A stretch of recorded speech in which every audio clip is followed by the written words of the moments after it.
अस्सलाम वालेकुम बच्चों, मैं Samina Sheikh from Maulana Azad high school. ये जो वीडियो है इतना 10वीं के लिए है। विषय मराठी संयुक्त भाषा अभ्यास, इसके बारे में रिवाइज है। देखो बेटा, विभाग तीसरा, प्रश्न क्रमांक 3।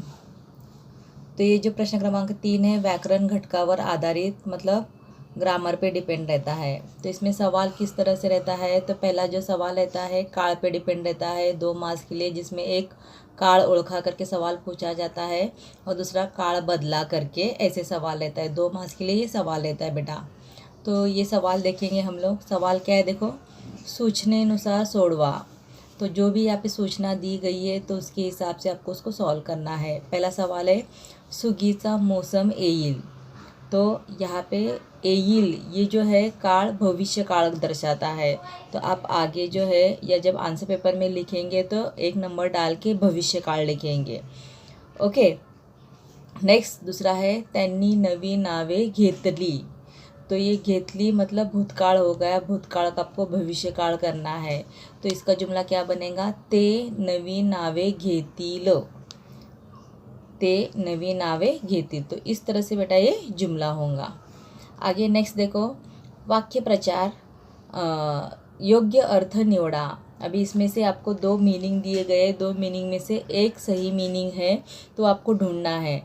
चंगल उड़ने, इससे पहले भी अपने रिवाइज हुआ है कि चंगल उड़ने इसका मतलब होता है कि चयन होने। तो जो भी आंसर है बेटा वो आंसर आपको लिखना है। तो ये आंसर जो है चयन होने, ये आंसर है। तो आप आंसर पेपर में सिर्फ नंबर 1 डाल के चंगल उड़ने ऐसा लिख सकते हैं और उसके आगे उसका आंसर लिख सकते हैं।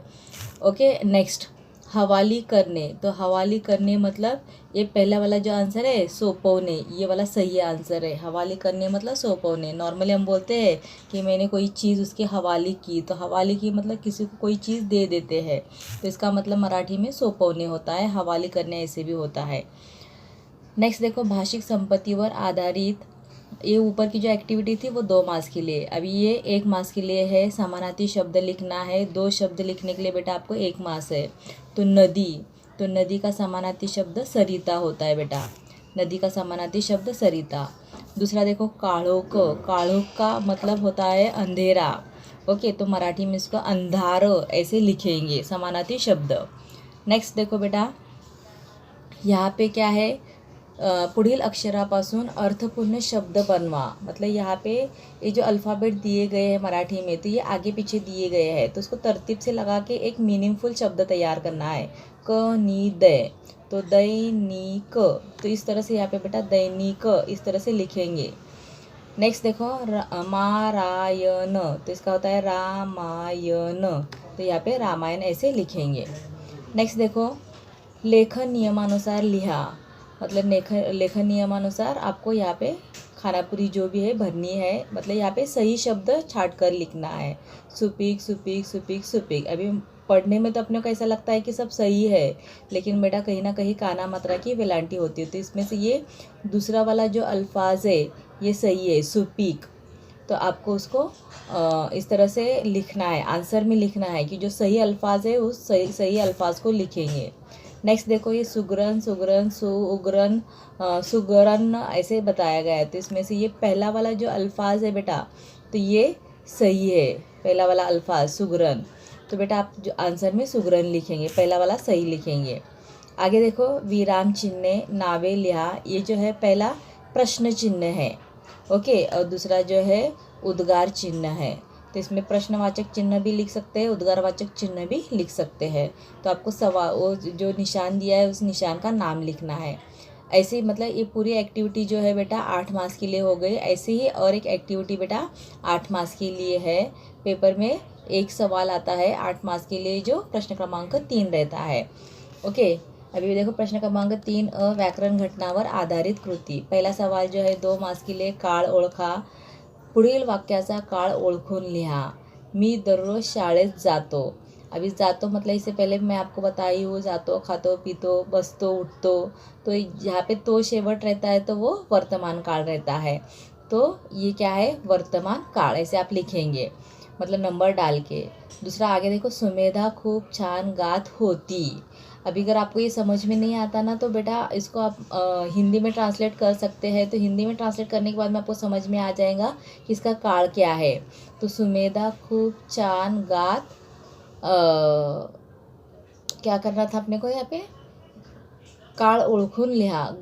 सुमेधा खूब छान गात होती, तो इसका भूतकाळ है बेटा। यहाँ पे काल परिवर्तन नहीं बताया गया है, भूतकाल बताया गया है, तो यहाँ पे भूतकाल लिखना है। ओके, नेक्स्ट बेटा क्या है, वाक्य प्रचार है। वाक्य प्रचार और उसका अर्थ बताया गया है टेबल में। तो तल्लीन होने, तो तल्लीन होने के लिए आप यहाँ पे मैं ऐसे जोड़ी लगा रही हूँ, तो आप जो है क्या करेंगे, इसका आंसर सामने सामने लिखेंगे। तल्लीन होने के लिए गुंग होने, ऐसे उसका आंसर है। तल्लीन होने के लिए गुंग होने। नेक्स्ट देखो, धूम ठोकने। धूम ठोकने मतलब पळून जाने, तो ऐसे बेटा आप उसका आंसर लिखेंगे। ओके, नेक्स्ट देखो, अभी भाषी घटकावर आधारित यहाँ पे समानार्थी शब्द लिखना है। समानार्थी शब्द समुद्र, तो समुद्र को सागर भी बोला जाता है। नदी, नदी का सरिता, इस तरह से लिखेंगे। आगे देखो, अभी पुढील शब्दातील अक्षरापासून 2 अर्थपूर्ण शब्द लिहा। तो गाजर, तो इसमें से आप लिख सकते हैं, पहला लिख सकते हैं जर। जर तर आपको मालूम होगा, अगर मगर वाला जुमला जर। फिर यहाँ पे ये भी लिख सकते हैं गार, ऐसे भी लिख सकते हैं। फिर देखो नेक्स्ट, अचूक शब्द ओळखा। आशीर्वाद, आशीर्वाद, आशीर्वाद, आशीर्वाद। अभी पढ़ने में तो सब अपने को सही लग रहा है बेटा, लेकिन कहीं ना कहीं काना मात्रा की वेलांटी का फर्क रहता है। तो इसमें से जो है, एक मिनट, तो बेटा इसमें आपको ये 4 में से एक सही अल्फाज चुनना है। तो इसमें से ये वाला पहला जो अल्फाज है वो सही है, आशीर्वाद। तो बेटा जो सही है वो आप आंसर में लिखेंगे। नेक्स्ट देखो, कनिष्ठ, कनिष्ठ, कनिष्ठ, कनिष्ठ। पढ़ने में तो अपने को सही, सब सही लग रहा है, लेकिन फिर भी बेटा इसमें से ये वाला पहला वाला जो है वो सही है, ये वाला कनिष्ठ। ओके, तो जो मैंने सर्कल की वो आप आंसर में लिखेंगे। नेक्स्ट देखो, अभी यहाँ पे देखो थोड़ा सा अलग सवाल पूछा गया है। पुढील नामासमोर चिन्ह लिया। इससे पहले आपको चिन्ह दिए जाते थे और उसका नाम लिखना रहता था। अभी यहाँ पे चिन्ह लिखना है, ये उद्गारवाचक चिन्ह, मतलब आप दंडी प्लस पॉइंट लिखेंगे। और इधर अर्धविराम, अर्धविराम मतलब पॉइंट और स्वल्पविराम जिसमें रहता है, कॉमा रहता है, तो इसको अर्धविराम ऐसे बोला जाता है।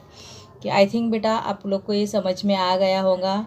इसके ज़रिए मैंने 2 तरह की एक्टिविटी आपको समझाई हूँ जो 8 मार्क्स के लिए है। तो एक तरह से ये रिवीजन चल रहा है, तो अच्छे से रिवाइज करो, समझो। घर पे बैठे बैठे भी आप पढ़ाई कर सकते हैं अच्छे से। Thank you.